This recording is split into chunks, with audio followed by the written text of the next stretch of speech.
Solo, por favor, compañero, me confirman si se mira la diapositiva. Afirmativo, licenciado. Se ve, licenciado. Gracias. Bueno, vamos a retomar algo de lo que habíamos visto ya. Yo les hice referencia de cómo se legitimaba tanto los estatutos como el acta constitutiva. Y vimos que en la ley dice que cada folio debe ir firmado por el secretario general, electo en esa asamblea. Y al final todos los miembros del comité ejecutivo. Yo les comentaba a ustedes de que no obstante que la ley dice así, yo he aconsejado siempre que firmen los del comité ejecutivo y firmen todos los que asistieron a la sesión, por aquello de que alguien en un momento dado se retracte de que estuvo ahí, ¿verdad? Y porque normalmente así ha trabajado el ministerio, ¿verdad? El ministerio trata de tener el mayor apoyo, un documento para saber que realmente, se están consignando datos ciertos. Entonces, si hay 20, 25 personas que comparecen, y no hay una razón para que no firmen si están participando. Y en todo acta, normalmente cuando uno participa y se toman acuerdos y uno está presente, prácticamente es parte de los acuerdos, debe constar la firma, ¿verdad? Cuando se hizo esa reforma al Código de Trabajo, no cabe duda que los directivos sindicales buscaron la forma de que entre las reformas se facilitaran algunas cosas, pero no estaban viendo en el fondo otras cosas que son mucho más valiosas, ¿verdad? Porque si están presentes 20, ¿cuál es la razón de que no firmen todos? ¿Verdad? Entonces lo peculiar aquí es el hecho de que en cada hoja va a ir firmando el secretario general, porque imaginen ustedes que el acta tiene, unas 10 hojas, por ejemplo. No podría tener solo las firmas al final. Tiene que haber alguien, que refrende todo lo que está contenido en el acta. Y en este caso es el secretario general. Alguien, no sé si fue en esta sección o en la otra, insistía en que si era secretario general interino o provisional, porque por ahí dice la ley. Miren, tiene que ser un secretario provisional porque por ahí así refiere y porque la función que hace ese comité ejecutivo solo es el proceso de reconocimiento del sindicato. Una vez el sindicato es reconocido y sale el reconocimiento del ministerio, tienen que celebrar una nueva asamblea y ya elegir el comité ejecutivo del sindicato ya con todas las de ley, ¿verdad? Porque en ese momento prácticamente el comité ejecutivo y principalmente el secretario general, que es el que va a hacer las gestiones, la única función que tiene es, seguir el trámite, todo el trámite para que reconozcan el sindicato, ¿verdad? Bueno, si ya tenemos dos documentos, ¿qué más se presenta para el reconocimiento, iniciar el trámite de reconocimiento del sindicato? Hablamos de una solicitud, ahí habla de una solicitud, el artículo 218. Sin embargo, normalmente a ese tipo de documentos se le llama memorial, ¿verdad? O pues llámale solicitud si quieren, pero lo que está prácticamente es presentándose el secretario general individualmente y solicitando el reconocimiento de su sindicato, ¿no? Y todo lo demás. Y entonces está acompañando tanto el acta como la copia de los estatutos, ¿verdad? Un original y una copia de cada documento, ¿verdad? O sea que está presentando prácticamente original y un duplicado. En la práctica, obviamente, si van a presentar un original y su duplicado de todos los documentos, uno saca 3, porque para que le sellen de recibido y le quede constancia del expediente que está haciendo, ¿verdad? Eso ya a nivel de gestión administrativa que va a hacer uno. Entonces, va a sacar no solo la copia que va a acompañar, sino una copia más de todo, para que cuando lo presente le sellen de recibido. Pero aparte de eso, todavía lleva algo más que no dice la ley, ¿verdad? Y se acompaña de una vez porque, digamos, para facilitar el trámite, ¿verdad? Cuando ustedes hacen una gestión, ya sea judicial o administrativa, deben pensar en función de facilitarle a la persona que va a hacer internamente el trámite su trabajo, ¿verdad? Yo siempre he aconsejado eso porque es una forma de tener un resultado más conveniente, ¿verdad? Algunos tienen la idea, ¿no? Que miren qué hacen.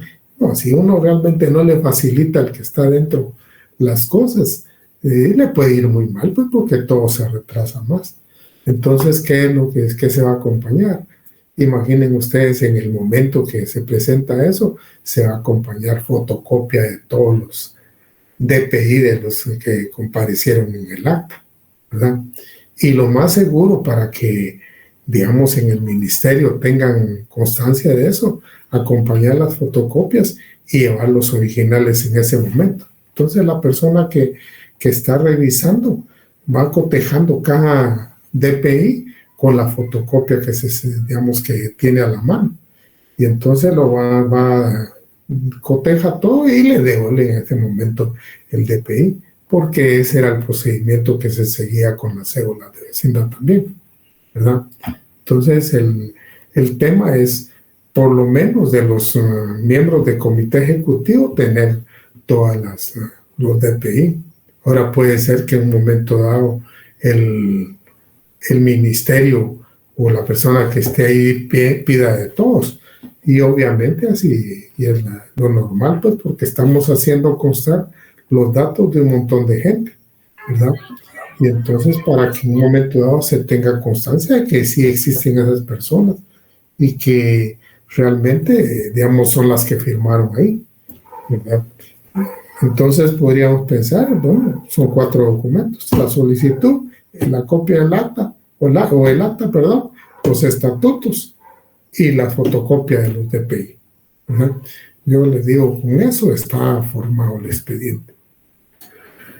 Ahora bien, de acuerdo al artículo 218, que ahorita ya lo conocen muchos, y si no, tienen que seguirlo leyendo, porque tienen que conocerlo más. Si todo fuera bien, digamos, el expediente al ministerio le pareciera bien, no hiciera ningún reparo y aceptara todo lo que tiene, que es un poco difícil. Es un poco difícil porque le ponen premios por cualquier cosa, a veces hasta cosas sin fundamento legal, ¿verdad? A veces hasta puras necedades, pero hay que solventarlo porque es lo más conveniente para que camine el expediente. Entonces, pero pensemos que el expediente fue presentado y todo está bien y todo le parece bien a las autoridades de trabajo. Y entonces se va a resolver favorablemente el ministerio. ¿Qué sería lo que haría el ministerio? Y se los pido que alguno de ustedes me lo cuente, pues, porque a estas alturas ya leímos el artículo 218, ¿verdad?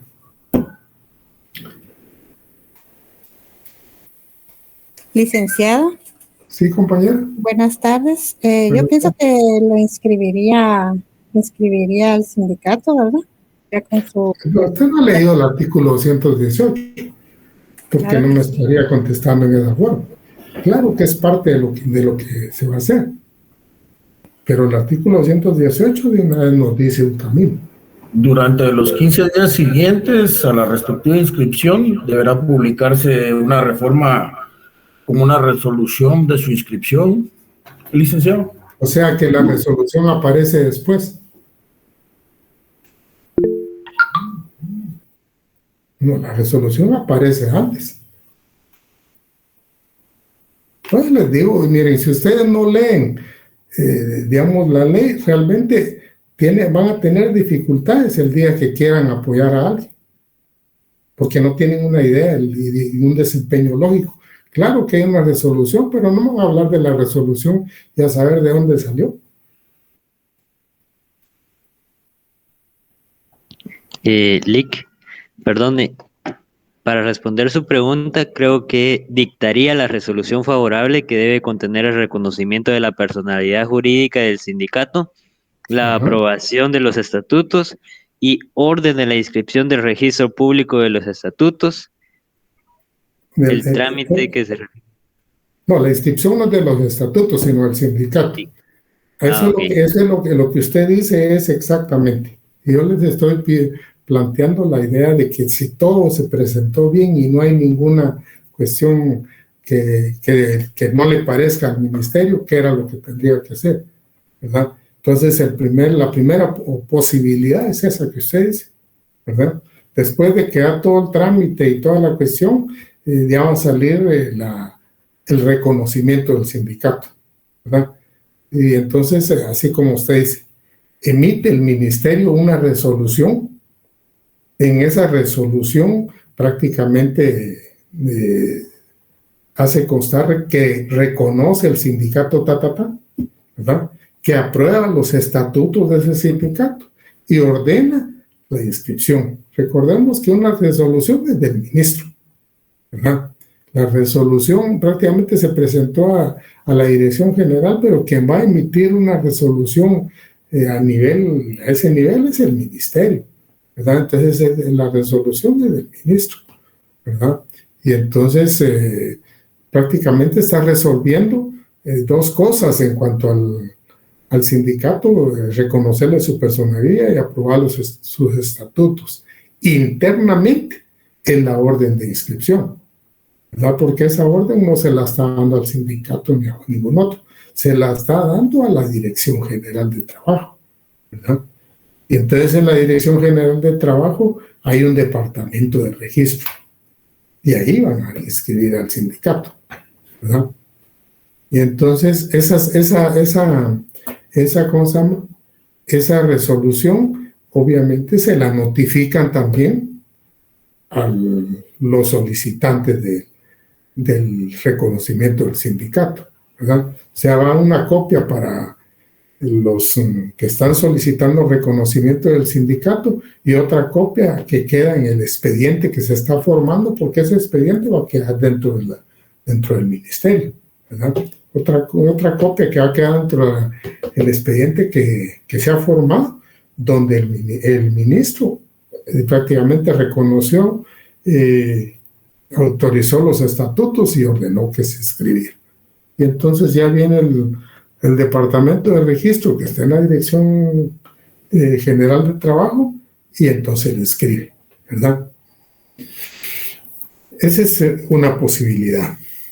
Ahora, ¿cuál sería la otra posibilidad si el ministerio prácticamente le parece que no se han cumplido ciertos requisitos o que tiene ciertos errores? Como hay un poco de confusión, yo se los voy a comentar, porque en dos lugares del mismo artículo 18 lo comenta. Lo otro no, lo otro lo comenta solo una vez. El tema es de que normalmente en cualquier proceso administrativo, digamos, cuando ustedes les resuelven algo, tienen el chance de plantear un recurso para que se revise la resolución. Y estamos hablando de una resolución que es desfavorable, ¿verdad? Y esa resolución, si es del ministro, pues es un recurso de reposición. Si fuera de otra autoridad dentro del ministerio, es un recurso de revocatoria para que lo revise el ministro. Los recursos administrativos son dos. El de revocatoria, que va contra cualquier autoridad dentro de la institución de ustedes, la dependencia que ustedes están haciendo una gestión, en este caso un ministerio, y digamos si fuera la resolución del director de del director general de trabajo, por ejemplo, se podría plantear un recurso de revocatoria para que lo revise el ministro. O sea, el ministro es el que va a revisar esa resolución y va a decidir, va a resolver si es con lugar o sin lugar, ¿verdad? Y si la resolución es del ministro, entonces obviamente es un recurso de reposición para que el mismo ministro prácticamente la revise. Ese es el camino normal de cualquier, digamos, acción administrativa que uno inicie. Pero si ustedes se dan cuenta del contexto del artículo 218 y de lo que tiene el 220, aquella facultad que le dio a los miembros del comité ejecutivo para aceptar enmiendas o correcciones que diga el ministerio, lo que se propuso y se trató en ese caso es de que cualquier previo que le pongan al sindicato, en lugar de plantear un recurso, que eso llevaría un montón de tiempo y muchas veces podría ser que no se resuelva favorable, digamos, se les notifica a los que están solicitando reconocimiento del sindicato, ¿verdad? Y se les notifican que previo a continuar con el trámite se corrija tales y tales cosas. Y entonces vienen estos y, digamos, si hay cosas que celebrar asambleas, pues las vuelven a celebrar. Si hay cosas que hay que rectificar en los documentos presentados, pues hacen ampliación de eso, ¿verdad? Y entonces, digamos, se vuelve a presentar y ha corregido todo, ¿verdad? Para que en un momento dado, pues salga la resolución favorable. Les digo que en el ámbito administrativo del Ministerio de Trabajo, lo que se refiere a sindicatos, casi siempre, digamos, se va porque los directivos de los sindicatos tratan de corregir lo que les está sugiriendo el ministerio. Y les digo, yo mismo he tenido en mis manos a veces cuestiones, resoluciones de la dirección les pide cosas que no van con el asunto, no tienen un fundamento, realmente no tienen lógica de repente, ¿verdad? A veces los muchachos se enojan y toda la cuestión, y después de irlos a enojar y que les pasa el malestar, les digo, no, miren, hagamos lo que ellos quieren, porque lo que necesitamos es el reconocimiento del sindicato, no ir a pelear con el ministerio, ¿verdad? Si nos vamos a pelear con el ministerio, no vamos a tener, digamos, el reconocimiento rápido. Entonces, porque por ahí se orientó prácticamente las reformas de la constitución del sindicato. Ustedes miran el sentido, digamos, el espíritu que se imprimió en ese proceso es precisamente que se corrijan digamos,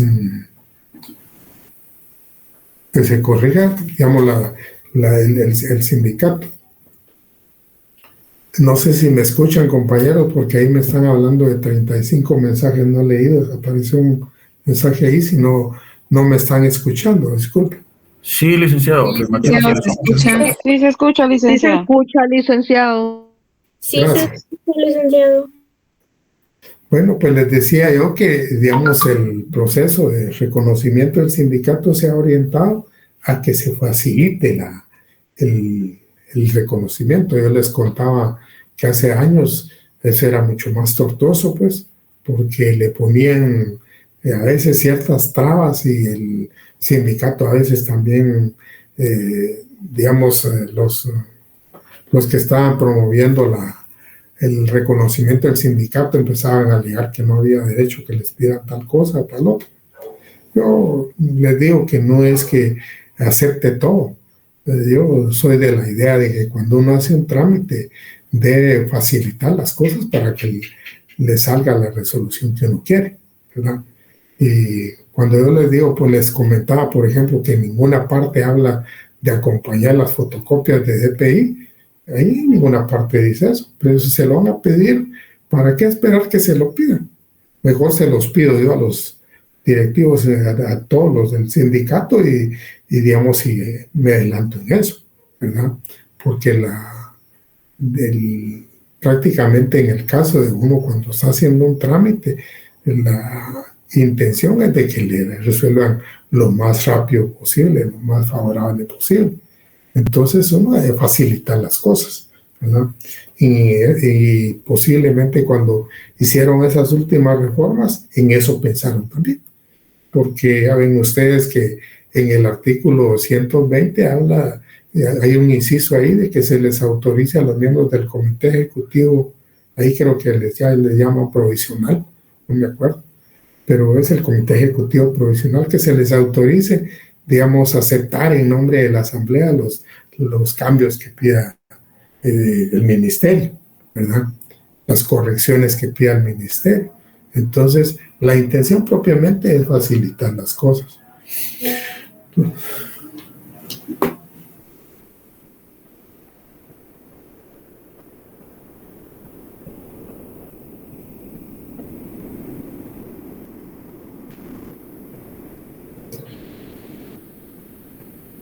Bueno, entonces, hasta ahí está, digamos, ahora viene una pregunta abajo.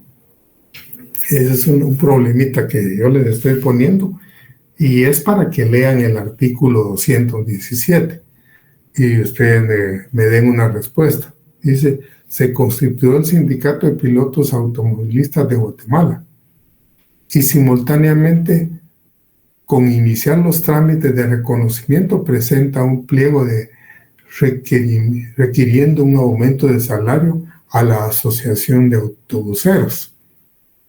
Es de suponer que los autobuseros son los patronos, ¿va? Entonces, estos vienen los trabajadores, están formando su sindicato y empiezan en la gestión del reconocimiento de su sindicato. Y por otro lado, presentan una solicitud al patrono, que es la asociación. Entonces, digamos, si aquí mi duda es si procede que el patrono atienda esto que ellos están presentando o no, de acuerdo al artículo 217.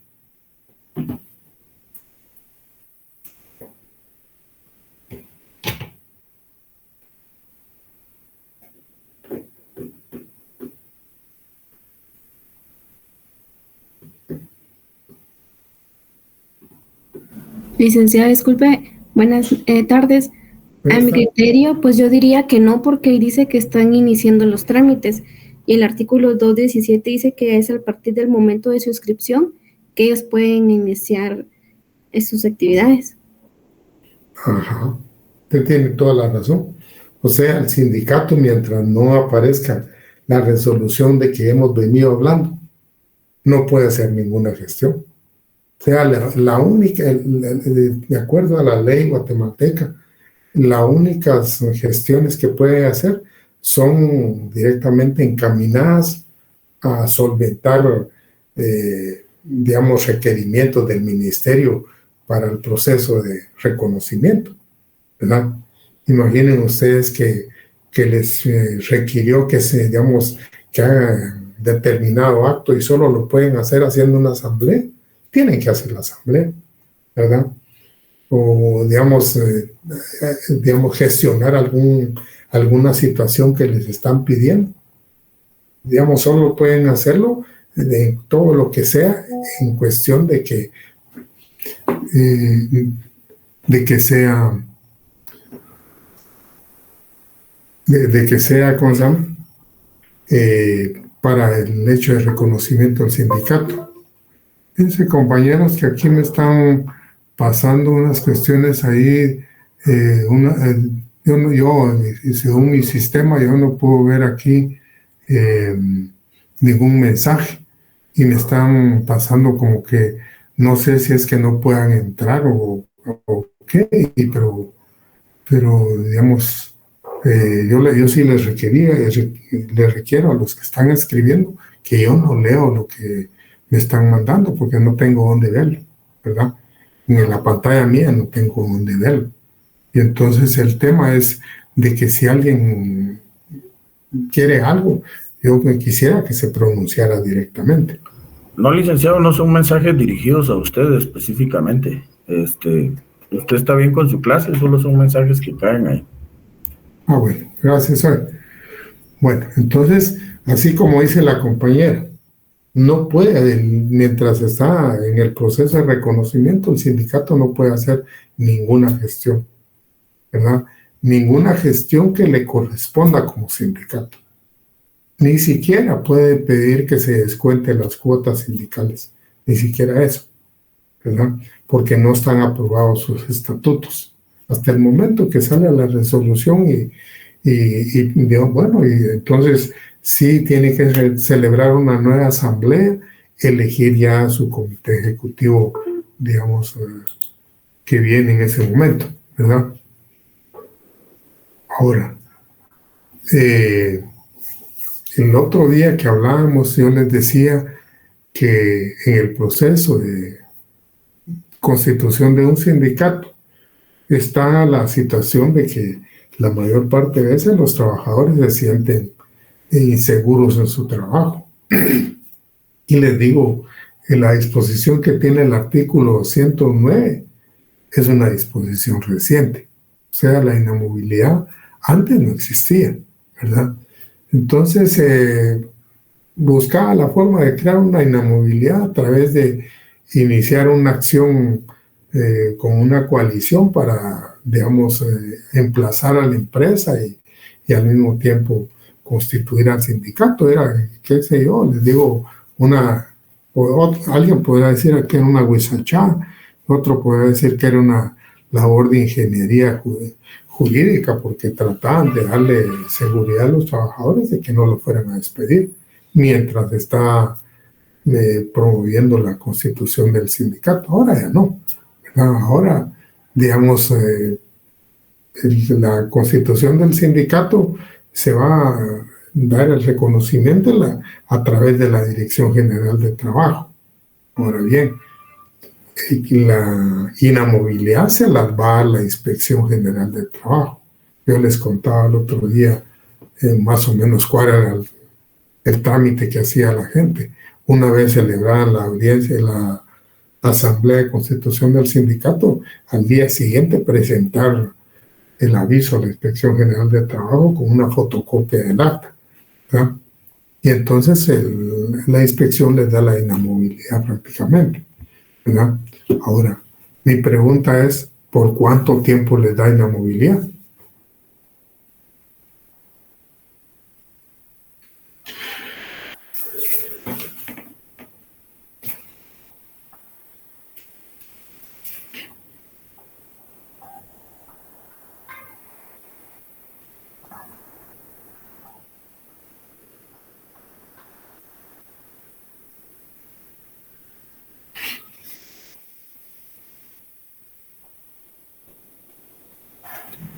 ¿Es por 60 días? Le damos bien, compañerita.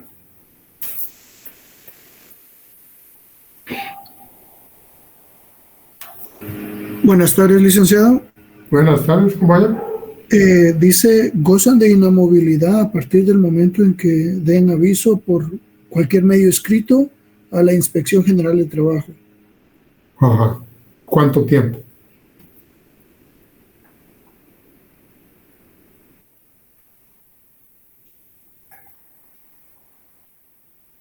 Buenas tardes, licenciado. Solo dice 60 días. Adelante el otro compañero, por favor. Indica que cuenta con 60 días después de la inscripción del mismo. O sea, desde el momento en que le dan el aviso hasta el momento ¿cómo se llama?, de la inscripción, y de ahí, digamos, está esa inamovilidad. Y todavía sigue 60 días después de que los inscribe, ¿verdad? Yo lo digo para que tengamos claro cuánto tiempo, ¿verdad? Entonces ahí, a partir del momento que presentan el aviso y hasta 60 días después de que, digamos, inscribieron el sindicato. Imaginemos, por ejemplo, que el proceso de reconocimiento se llevó 8 meses, por ejemplo. Y ustedes me dirán mucho, pues, porque ahí habla de 15 días, de 20 días, pero eso nunca sucede.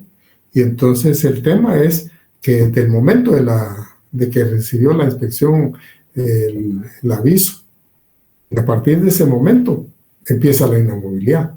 y termina 60 días después de que los escribo. No está determinado cuánto tiempo, pero ustedes ya en esa situación pueden tener claro cuál es el lapso de inamovilidad, ¿verdad? Bueno, aquí tenemos otra cuestión. En el proceso yo les he hablado de reconocimiento de sindicato y no de autorización, ¿verdad? Entonces, el tema es el siguiente. En el artículo 427 del Tratado de Versalles y también el artículo 2 del Convenio 87 de la OIT hace referencia de que patronos o trabajadores pueden constituir, digamos, las asociaciones profesionales, digamos, sin autorización previa. Entonces, ¿por qué, digamos, habla la ley de reconocimiento? Porque a diferencia de reconocimiento, digamos, en este caso la ley está diciendo ya el sindicato está hecho, pero tiene que tener el reconocimiento de las autoridades de trabajo para que pueda desempeñarse como tal, ¿verdad? Si ustedes quieren, es un reconocimiento encubierto, como quieran. El hecho es que para no chocar con el derecho que está digamos, en esos otros artículos, tanto en el Tratado de Versalles como en el Convenio 87, ¿verdad? No choca prácticamente porque no está reconociendo el sindicato, no está autorizando el sindicato, sino que lo está reconociendo. O sea, el sindicato ya se constituyó y toda la cuestión, no necesitaron que los autorizaran ninguno para formar su sindicato. Eso es lo que dice ahí. Pero para que actúen dentro del marco legal de Guatemala, deben de estar reconocidos, deben estar inscritos, ¿verdad? Entonces, por eso el proceso que se da en el ministerio no habla de autorización, sino que habla de reconocimiento.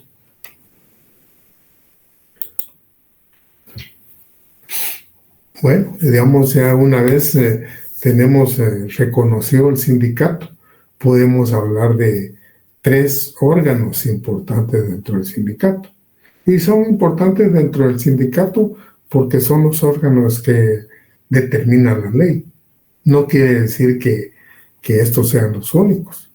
El sindicato, dependiendo las condiciones que pueda tener y el crecimiento y las operaciones que pueda desarrollar internamente, podría desarrollar otros órganos de apoyo. Que los reconozca, los tenga que reconocer el patrono, eso ya no es una cuestión que esté ganado, porque digamos, directamente en la ley al patrono, conforme a la ley, son estos 3. Pero imaginen ustedes, por ejemplo, de que el sindicato tiene un comité de festejos, por ejemplo, o un comité de alfabetización interno, por ejemplo, ¿verdad? Sí puede desarrollarse por medio de eso, y puede ser que a nivel de comité ejecutivo, cuando presenten un pacto y todo, vayan ganando ese derecho de que haya personas que, digamos, van a encargarse de esa actividad y que la empresa les dé cierta consideración, ¿verdad? No que les reconozca derechos, sino que les dé cierta consideración por la labor que están realizando. O, por ejemplo, cuando se está esclareciendo un tema dentro del mismo sindicato, que se pueda formar un tribunal de honor, por ejemplo, ¿verdad? O sea, digamos, en cuanto a órganos que puedan crearse dentro del sindicato para hacerlo más funcional, no hay limitación, ¿verdad? Pero la ley sí establece 3, y el patrono, digamos, parte de esos 3 para entenderse con el sindicato. Como les digo, podría ser que en un momento dado el sindicato, a través de negociaciones, logre algo más en cuanto a que el patrono le considere cierta actividad de otras personas que van a desempeñarse dentro del sindicato. No para darles licencia, sino para en un momento dado que les permita cierta movilidad, ¿verdad? O de repente licencias, eso sí no lo sé, pero el hecho es de que, digamos, no es limitativo el decir solo esos 3 órganos va a tener el sindicato. El sindicato puede tener más, ¿verdad? Lo que no puede tener es menos de esos 3 órganos, ¿verdad? Bueno, y el primero es la Asamblea General. La Asamblea General es la reunión de los afiliados, ¿verdad? Y entonces, digamos, de esa cuenta, la Asamblea General, pues se habla de una asamblea constitutiva. La asamblea constitutiva solo sucede una vez, ¿verdad? Es en el momento que se está constituyendo el sindicato. Y así puede ser que se nombre para ciertas cuestiones dentro del sindicato y en memoriales y cuestiones así, que se haga constar de esa asamblea. Va a ser la asamblea constitutiva en el momento que se constituyó el sindicato, ¿verdad? Si hablamos de un sindicato que no sea muy grande de repente y por algunas razones de hechos que son importantes para los trabajadores, se da el caso de que se reúnen todos los afiliados al sindicato, es una asamblea totalitaria. Y una asamblea totalitaria, si toma decisiones, no necesita haber sido convocada con antelación. Imaginen ustedes, por ejemplo, que las asambleas deben convocarse con cierta antelación, ¿verdad? Pero hay un hecho que es demasiado importante y entonces se convoca, digamos, una reunión de un día para otro. Y todos los afiliados están enterados y se reúnen, ¿verdad? Ahí no hay una situación de que porque se rompió un formalismo y que tenían que hacerlo con antelación, no va a valer esa asamblea. Esa asamblea es totalitaria, puede decidir lo que sea, ¿verdad? Ahora bien, yo siento que las asambleas totalitarias es muy raro que se den, ¿verdad? En todo caso, a todas se les llama asamblea general, ¿verdad? Aunque no estén reunidos todos, tanto en la asamblea totalitaria como en la asamblea constitutiva. Digamos, es una asamblea general donde sí hay una buena cantidad de personas. Pero las demás asambleas muchas veces no están presentes todos, por muchas razones. Hay gente que participa de una organización, pero participa de lejos, ¿verdad? O a veces no se puede asistir, qué sé yo, ¿verdad? Se va a hablar de asambleas generales ordinarias, las asambleas que ya tiene programadas dentro de los mismos estatutos. Imaginen ustedes que dentro de los mismos estatutos está establecido que va a haber una asamblea ordinaria, general ordinaria, por decir algo, en el mes de mayo y otra en el mes de diciembre, por ejemplo. Obviamente puede analizar uno qué pueden estar haciendo las dos asambleas, ¿no? Posiblemente la primera aprobar un presupuesto y la última aprobar una liquidación de cierre del año, por ejemplo, ¿verdad? Porque los sindicatos tienen que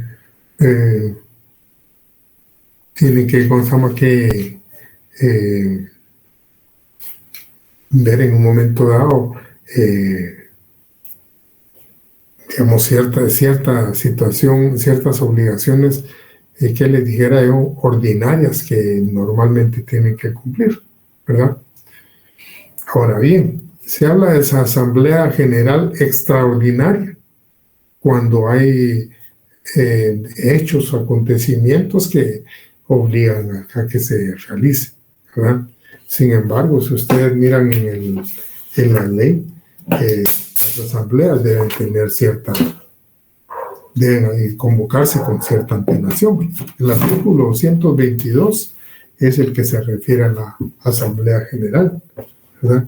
Y entonces van a encontrar ustedes en ese artículo 122 una serie de situaciones, dice, son atribuciones exclusivas de la Asamblea General. Y van viendo ustedes todas las atribuciones que tiene la Asamblea, ¿verdad? Y lo que pasa es que la asamblea es la que decide la política del sindicato. Muchos creen que el comité ejecutivo es el que decide la política del sindicato, y en algunos casos eso sucede, pero con una cuestión de puro error, porque el comité ejecutivo, los que leyeron cuando estábamos buscando cuántos eran los miembros del comité ejecutivo, se dieron cuenta que dice que el comité ejecutivo es el ejecutor de las disposiciones que acuerde la asamblea. O sea, no es, digamos, quien decide las cosas del sindicato. Sí representa al sindicato, sí ejecuta los actos del sindicato, pero es la asamblea la que decide, ¿verdad? Y por eso encuentran ustedes ese 222, por ejemplo, digamos, el hecho de ¿cómo se llama?, de todas las atribuciones que tiene la asamblea, ¿verdad? En ese 222, digamos, en el inciso D, habla de una palabra que se llama quórum. Y quórum es la cantidad de personas necesaria para poder tomar decisiones, ¿verdad? Entonces, en el caso de las asambleas, digamos, normalmente son válidas si está presente para realizarla la mitad más uno de los afiliados al sindicato. Imaginen ustedes cómo ha reducido eso, cómo se ha reducido en cuanto a hablar de una asamblea totalitaria o la asamblea constitutiva, donde estuvieron presentes todos, ¿verdad? En las dos, ¿verdad? En este caso, para que si se convocó la asamblea y con todas las de ley, y para que pueda realizarse debe haber quórum. Y el quórum va a ser la mitad más uno. Es decir, que si el sindicato tiene unos 200 afiliados, por ejemplo, tendrá que tener 101 que estén presentes. Si tiene más de eso, no hay problema. Pero menos de eso no pueden celebrar la asamblea, ¿verdad? No pueden celebrar la asamblea, y entonces deben posponerla para, digamos, dentro de los 10 días siguientes, ¿verdad? Deben convocar nuevamente, y en ese momento sí pueden celebrar la asamblea con las personas que asistan. Imaginen ustedes que en la primera convocatoria de los 200 apenas llegaron 80. No se puede celebrar porque no hay quórum, ¿no? Estamos hablando de una asamblea normal, porque hay asambleas, digamos, muy particulares también, ¿verdad? Y entonces, en ese caso, esa asamblea para tratar asuntos muy ordinarios no se pudo celebrar porque no llegaron la mitad más uno. Entonces, dentro de cierto lapso que ahí refiere ¿cómo se llama?, el código, debe convocarse nuevamente a otra asamblea, ¿verdad? Se convoca a otra asamblea, y entonces, si a esa llegaron los 87 que habían llegado, o no llegaron ni los 87, sino que solo llegaron 80, porque hay gente que en un momento dado fácilmente se desinfla y no llega ninguno, ya no llega, ¿verdad? Y después solo andan reclamando. Esa es la práctica de ese tipo de afiliado. Entonces el tema es, no llega, pero entonces la ley dispone que puede celebrarse la asamblea con la cantidad de afiliados que lleguen. Ya no es necesario que esté la mitad más uno, ¿verdad? Ese es un quórum ordinario, ¿verdad? Porque existen otros casos, como el regulado en el artículo, en ese mismo artículo 122, el inciso K, y es de que cuando alguien, digamos, del sindicato ha cometido ciertas faltas contra el sindicato, y viene el sindicato y no le interesa en un momento dado que ese afiliado siga afiliado al sindicato, Todas las asociaciones son, digamos, se dan ese tipo de cosas. Imaginen ustedes, por ejemplo, cuando, digamos, en las últimas elecciones de Guatemala, hubo un grupito de partidos políticos, ahí sí que los voraces, ¿no?, andan viendo cómo le quitan legitimidad a la segunda vuelta. Y entonces hubo secretarios generales de partidos que ni siquiera sin haber tomado en cuenta el consenso de la junta directiva o cuestiones así, se adhirieron a la protesta, pues, ¿verdad? Y uno de esos fue el caso del partido, un partido que había propuesto a Roberto Arzú, ¿verdad? Entonces el secretario general de ahí después lo desconoció el mismo partido, prácticamente lo expulsó. Pues una situación, aunque no sea de naturaleza electoral, se puede dar en el caso de los sindicatos, ¿verdad? Y entonces se puede sancionar a algún afiliado con expulsarlo del sindicato, ¿verdad? En ese caso, si ustedes ven ese inciso K, ya no habla de la mitad más uno, ¿verdad? Y hay otro caso, también, digamos, muy puntual, que es cuando se ha tomado la decisión de disolver el sindicato, ¿verdad? O sea, deshacer el sindicato. Eso está en el artículo 228. Yo quisiera, si alguno lo lee, que me diga cuál es el quórum en esos casos.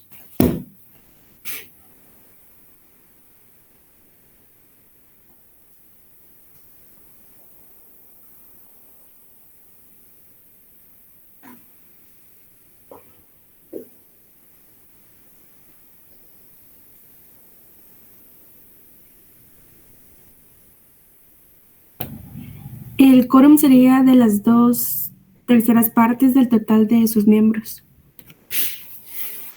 No habla ahí de que sean las 2/3 partes, pero hace referencia a que 2/3 partes deben haber votado por la decisión que se está tomando, tanto en un caso como en otro, ¿verdad?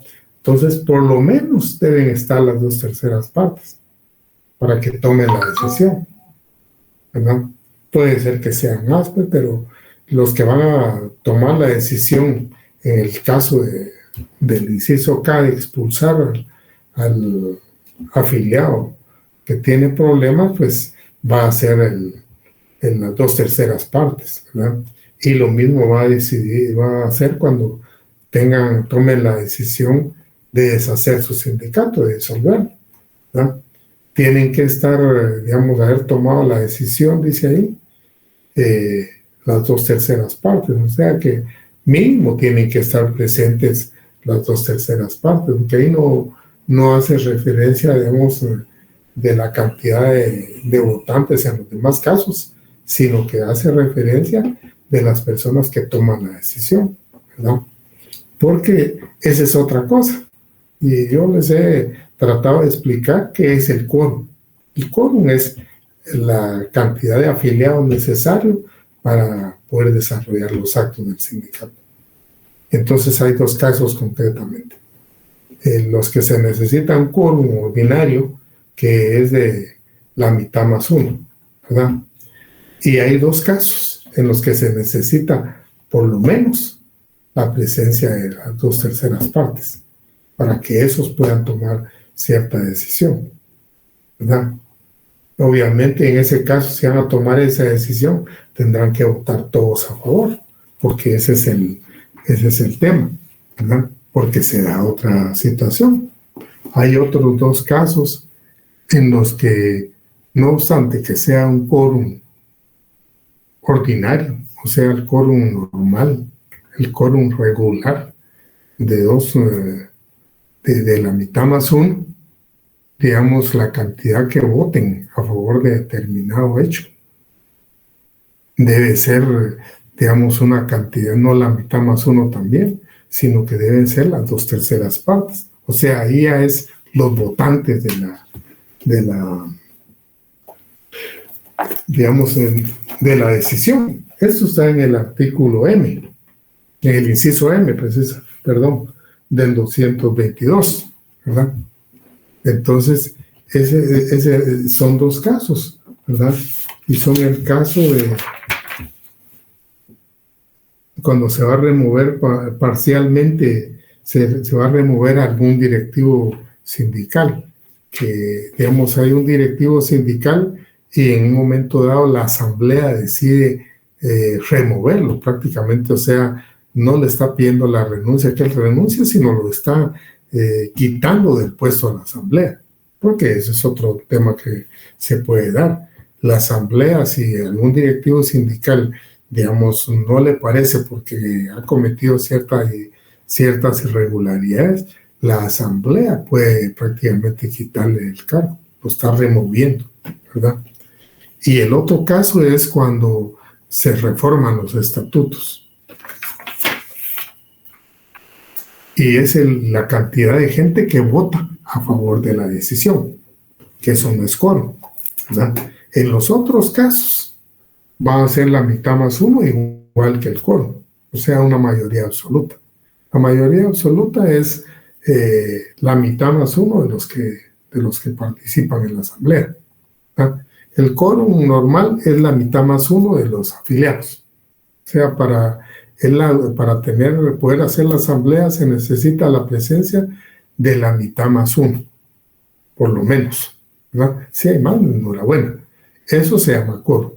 Ahora, cuando se toma una decisión, normalmente se toma por mayoría absoluta. ¿Qué quiere decir eso?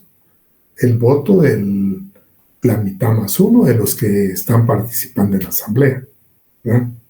Pero en este caso, si es para remover un directivo o para modificar los estatutos, ya no es la mitad más uno, no es una mayoría absoluta la que toma la decisión, son las 2/3 partes de la asamblea reunida, ¿verdad?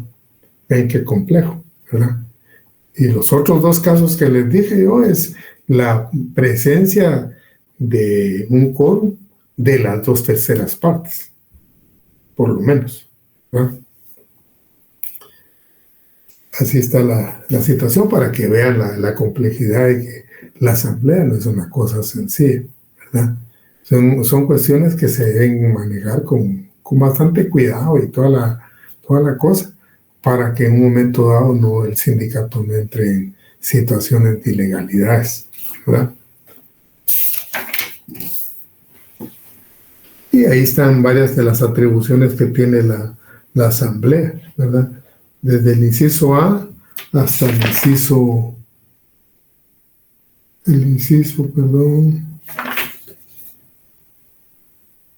H,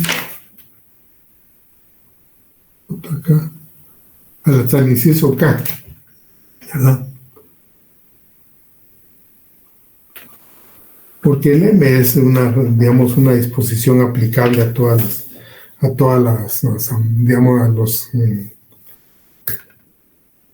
las atribuciones que puede realizar la asamblea. Entonces, con eso tienen ustedes una idea de cuál es la función de la asamblea, ¿verdad? Pero deben leer, obviamente, todas las cuestiones que debe hacer la asamblea propiamente, porque obviamente cuando ustedes examinen de esto, cualquiera de esos incisos se les puede preguntar. Son cosas que en un momento dado tienen que conocer qué es lo que hace la asamblea, ¿verdad? No sé si hay alguna duda, compañeros.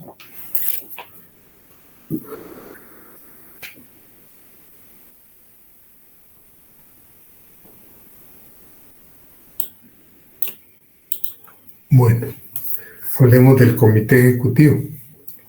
¿Cuál es la función principal del comité ejecutivo? ¿Cuál es la función del comité ejecutivo? Dice, es el encargado de ejecutar y cumplir los mandatos de la Asamblea General, que consten en el libro de actas y acuerdos, y lo que exijan los estatutos y las disposiciones legales. Sus funciones son, en consecuencia, puramente ejecutivas y no le da derecho a sus miembros para arrogarse atribuciones que no les hayan sido conferidas.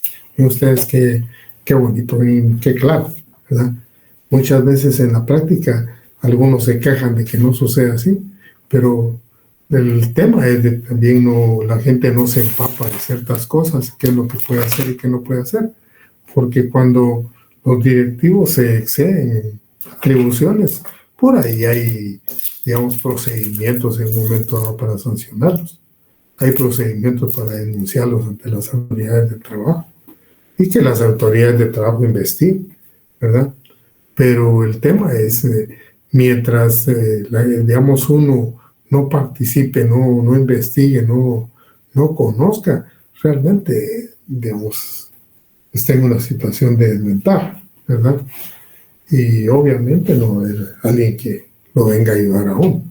Tiene uno que participar, ¿verdad? De acuerdo a lo que dispone ese mismo artículo, digamos, ese mismo artículo 123, la representación del sindicato corresponde al comité ejecutivo.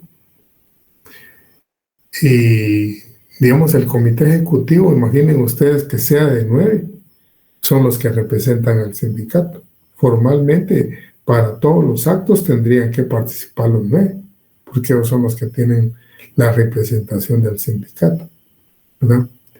En la práctica, normalmente el comité ejecutivo delega la representación en el secretario general, para que sea el secretario general que, digamos, comparezca en muchas cuestiones del sindicato. Pero no es que la ley le determine eso. Eso lo va a determinar, digamos, el sindicato ya en sí, ¿verdad? Ya el sindicato directamente va a determinarlo a través de una sesión prácticamente y un acuerdo. Porque así como en alguna parte ya oímos que hay un libro de actas y acuerdos de la Asamblea, también hay libro de actas y acuerdos del Comité Ejecutivo. Entonces, en un libro de actas y acuerdos del Comité Ejecutivo, ese libro tendrá que constar en alguna parte un acta donde el Comité Ejecutivo le ha delegado la representación a la comparecencia al secretario general para no hacer las cuestiones muy engorrosas. Porque si no, en todos los actos tendrían que participar el montón, todos los del comité ejecutivo, ¿verdad? Y como les digo, si es un sindicato que se le ocurrió tener 9 miembros del comité ejecutivo, los 9 tendrían que correr. Ahora yo les voy a contar un caso para que ustedes me lo resuelvan. Y les cuento un caso que normalmente yo lo he puesto como problema en los exámenes, ¿verdad? Fíjense ustedes que hay un sindicato y, digamos, tiene algunas obligaciones que cumplir fuera del departamento donde tiene su asiento el sindicato. Les estoy hablando de un sindicato de Petén y tiene que cumplir algunas obligaciones propias del sindicato. Vayamos a saber de qué tipo de sindicato se trata, pero el hecho es que tiene que cumplir ciertas obligaciones incluso en un proceso judicial en Quetzaltenango. Y entonces, como los miembros del comité ejecutivo son los representantes del sindicato, tienen la dificultad de trasladarse de Petén hasta Quetzaltenango y no saben exactamente ni la fecha en que van a tener que hacerlo, ni se les ha ocurrido delegar solo a uno, ¿verdad? Así poner al secretario general. Y entonces vienen y, digamos, le hablan a un abogado y le otorgan un mandato para que los represente.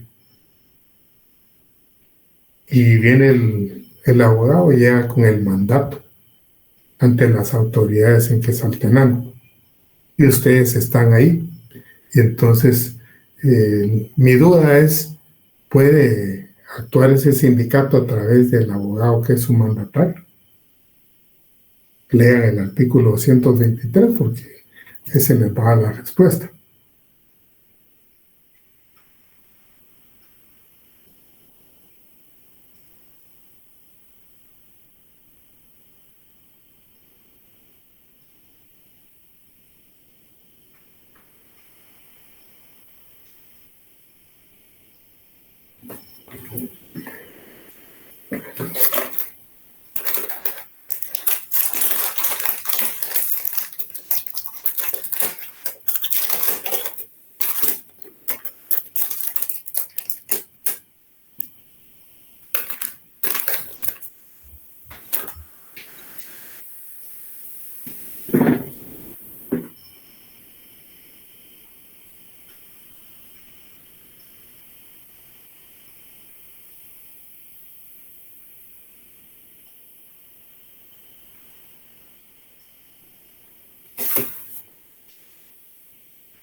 Licenciado, Dígame. según el último párrafo del inciso C, no pueden. Ajá, ¿qué dice? Ni los comités ejecutivos ni sus miembros integrantes como tales pueden delegar la representación del sindicato en todo o en parte, ni sus atribuciones a terceras personas por medio de mandatos o en cualquier forma. Vale. Así. Como usted dice, no pueden hacerlo. Fíjense ustedes que es una norma muy, muy precisa, muy específica. Y eso, digamos, alguno podrá considerar que es una situación que complica la participación de los sindicatos, porque todo tipo de asociaciones y personerías jurídicas pueden nombrar a mandatarios, pero los sindicatos tienen esa limitación, y tienen esa limitación para que no, digamos, no se den cuestiones irregulares en cuanto al derecho de trabajo, ¿verdad? Que se pueda negociar o se pueda hacer alguna situación de eso. O sea, si ustedes quieren una garantía de que solo los miembros del comité ejecutivo tienen que responder por las obligaciones del sindicato, ¿verdad? Entonces, así como dice la compañera, no podrían, digamos, otorgar el mandato, y si lo otorgaran, ese mandato no tiene ninguna validez porque hay una prohibición legal, ¿verdad? Nos vamos a quedar el día de hoy ahí, compañeros, ¿sí? Y les recomiendo que se lean los artículos 223, 222 y 223. Otro.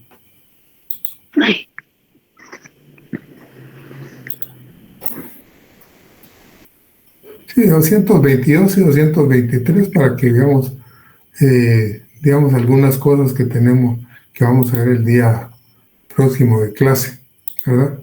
Nos vamos a quedar el día de hoy ahí. Licenciado, buenas noches. Buenas noches, compañera. Fíjese, licenciado, que yo casi entré un poquito tarde a su clase, como a las 6:10, porque salí tarde de mi trabajo. Entonces, yo realmente no escuché las instrucciones que usted dio para el parcial que va a realizar el sábado, parece. El sábado lo va a realizar, y pueden llegar a mi oficina a partir de las 9 de la mañana. ¿Cómo se llama? Les voy a repetir la dirección de mi oficina, los que no tengan conocimiento. ¿Quisiera, por favor, licenciado? Sí, es la Séptima Avenida. Séptima Avenida. Ajá. 856. Ajá. Zona 1. Va. Zona 1. Edificio. El centro. Edificio El Centro. El centro. Segundo nivel. Ajá. Local 221. Segundo nivel, local 221. Entonces, a partir de las 9 pueden llegar, compañeros. Licenciado, una pregunta. ¿Usted me podría dar su número para llamarle si me perdiera? Porque yo no mucho... Bueno, si pudiera. Claro, los doy. Es 4200-2252. El único tema es que yo no los puedo salir a orientar porque voy a estar haciendo el examen, pero... No, yo sé. Está bien. A partir de las 9, ¿verdad? No, a partir de las 9, porque es mucha gente. ¿No? Muy bien. El examen es presencial, por supuesto. Está bien, Lick, ahí estaré porque yo no me examiné, porque tuve problemas con esa plataforma, entonces no pude realizar el parcial. Pues fíjese que la realidad es que sí ingresaron una buena cantidad, sí. Tenemos otros problemas porque muchos no tienen número de carnet en la plataforma y entonces no les aparece, ¿verdad? Le aparecen los datos y todo, pero sin número de carnet. Eso dificulta un poquito. Pues digamos, ese no fue mi problema. El problema fue que me decía que no estaba... no me acuerdo la palabra, pero no me dejó entrar que yo mandé un correo también, pero no me dejó. Ya. Pero así lo arreglamos, ¿verdad? Va. Está bien, licenciado, de acuerdo, ahí estaré entonces molestándolo ahí ese día. Los espero, compañero. Va, feliz noche, gracias, Lick. Que pasen buena noche.